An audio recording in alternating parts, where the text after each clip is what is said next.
Yang perlu kita siapkan sebelum kita bekerja ke luar negeri. Aku sudah membuat daftar beberapa apa saja sih yang perlu kita siapkan sebelum kita itu memutuskan untuk menjadi seorang TKW di luar negeri. Jadi sudah aku buatkan. Yang pertama adalah kita itu harus multi talenta. Ngerti nggak maksudnya multi talenta? Bukan kita itu harus bisa menyanyi, bukan harus bisa main drama, bukan itu ya. Bukan juga kita itu harus memegang pekerjaan sebagai tukang atau mungkin sebagai harus bekerja di kebun kayak itu. Bukan seperti itu ya, tapi multi talenta dalam soal perawatan. Yang pertama adalah multi talenta dalam merawat bayi. Jadi meskipun kita itu belum menikah, belum pernah melahirkan, belum pernah menjaga anak orang, tapi kita itu harus belajar atau memahami atau harus bisa sudah membayangkan bagaimana cara merawat bayi kayak gitu. Terus yang kedua adalah bagaimana cara merawat anak kecil, mendidik anak kecil, menjaganya, memberinya makan, memandikannya, dan lain sebagainya.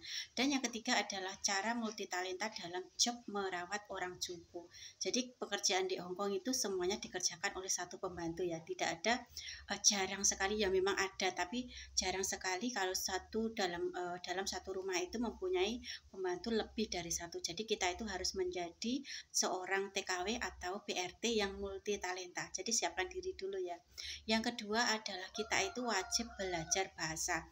Bahasa adalah tolak ukur bagaimana kita itu bisa memahami apa yang diperintahkan oleh majikan. Jadi bahasa itu adalah yang paling penting juga sebelum kita memutuskan bekerja ke luar negeri. Kita bisa bahasa, kita bakal dianggap bisa kerja. Kalau kita tidak bisa ngomong, tidak bisa mendengarkan, kita bakal dianggap tidak bisa bekerja karena eming, tidak paham tentang apa yang diperintahkan oleh majikan, seperti itu ya. Terus yang ketiga tidak kalahnya adalah skill.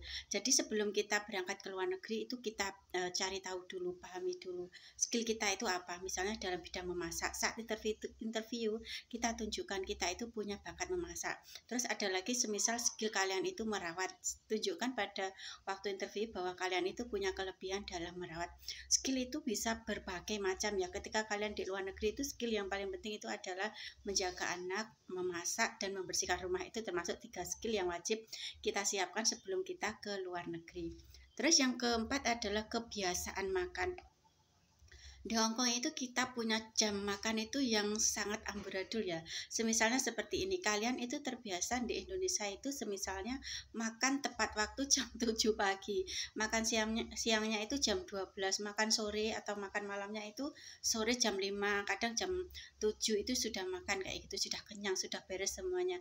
Kalau di Hongkong kita tidak bisa seperti itu ya. Terkadang kita sarapan itu setelah kita mengantar anak kecil atau mungkin berbarengan dengan majikan kita yang sarapannya itu biasanya orang sana itu kalau tidak bekerja itu sarapannya adalah jam 7, jam 8 atau mungkin juga jam 9, ada mungkin jam 10 nunggu dia bangun kita baru diajak sarapan. Ada juga yang setelah selesai kita mengantar anak kecil baru kita makan. Jam makan siangnya itu biasanya jam 1, jam 2 dan jam makan malamnya itu adalah jam 8 sampai jam 9 kayak gitu ya. Jadi nunggu majikan kita mereka itu pulang makan kita baru bersama-sama makan.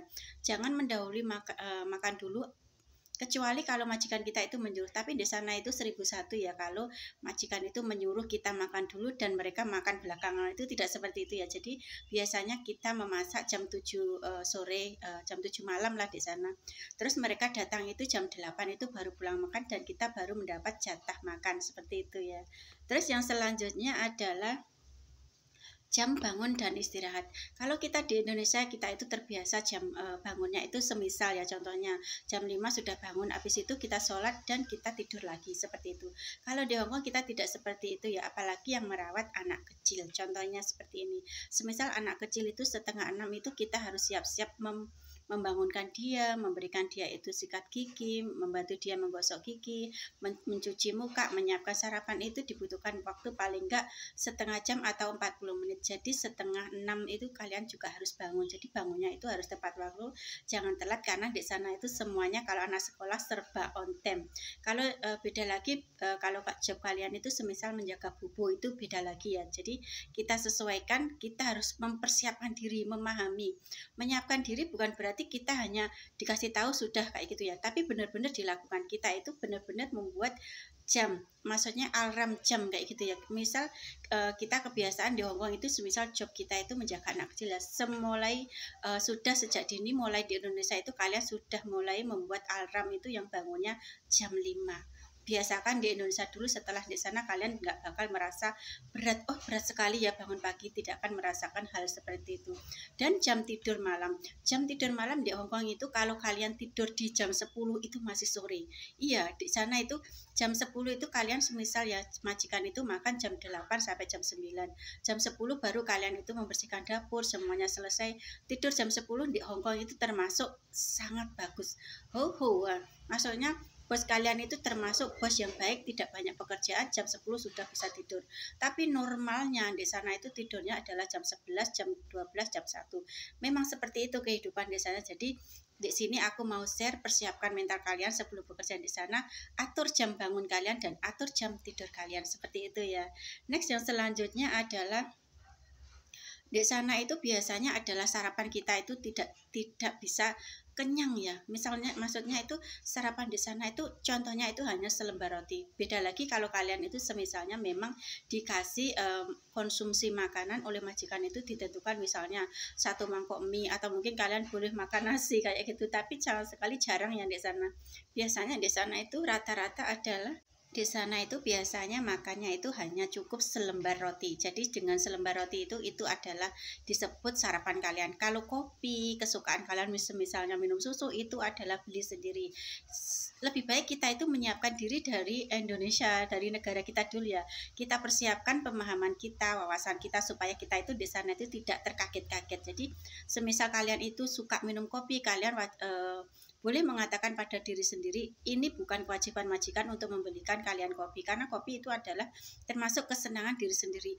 Beda lagi kalau majikan kalian itu berbaik hati mau memberikan kalian itu minuman kopi, itu kalian boleh berbahagia, dan kalian itu termasuk orang yang beruntung, TKW yang beruntung, kalau majikan kalian itu mau membelikan kalian itu kopi setiap hari untuk sarapan kalian pagi.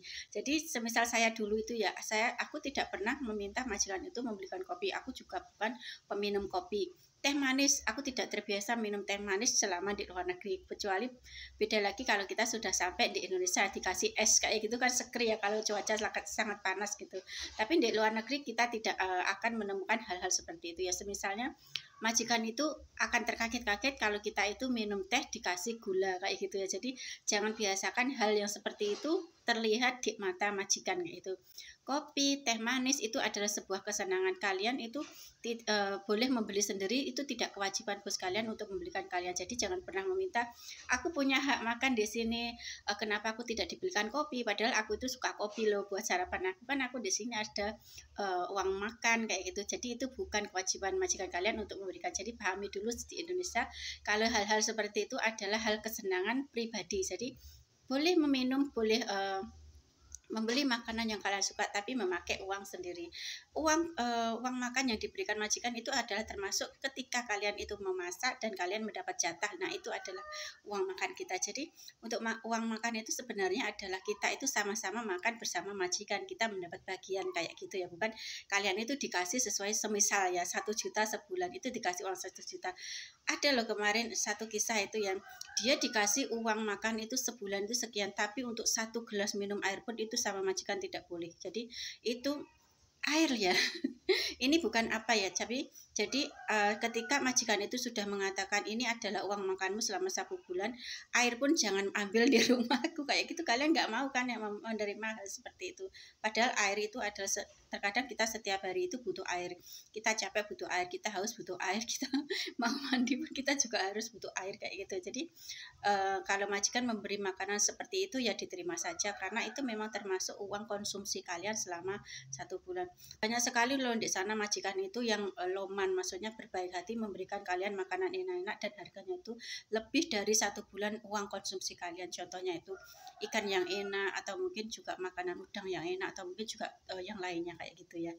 Terus yang terakhir adalah biasanya libur itu kita harus kerja dulu. Itu biasanya kalau kita di sana itu waktu jam libur, kenapa kita harus bekerja dulu? Itu persiapkan mental kalian ya. Jangan berharap ini jam 24 jam adalah hari liburku dan aku tidak bekerja. Jangan seperti itu ya. Lebih baik mempersiapkan diri, kita bantu majikan waktu pagi kita bangun, kita siapkan dulu sarapan dia. Kalau disuruh kita kerjakan, kalau tidak disuruh ya tidak usah kita kerjakan kayak gitu.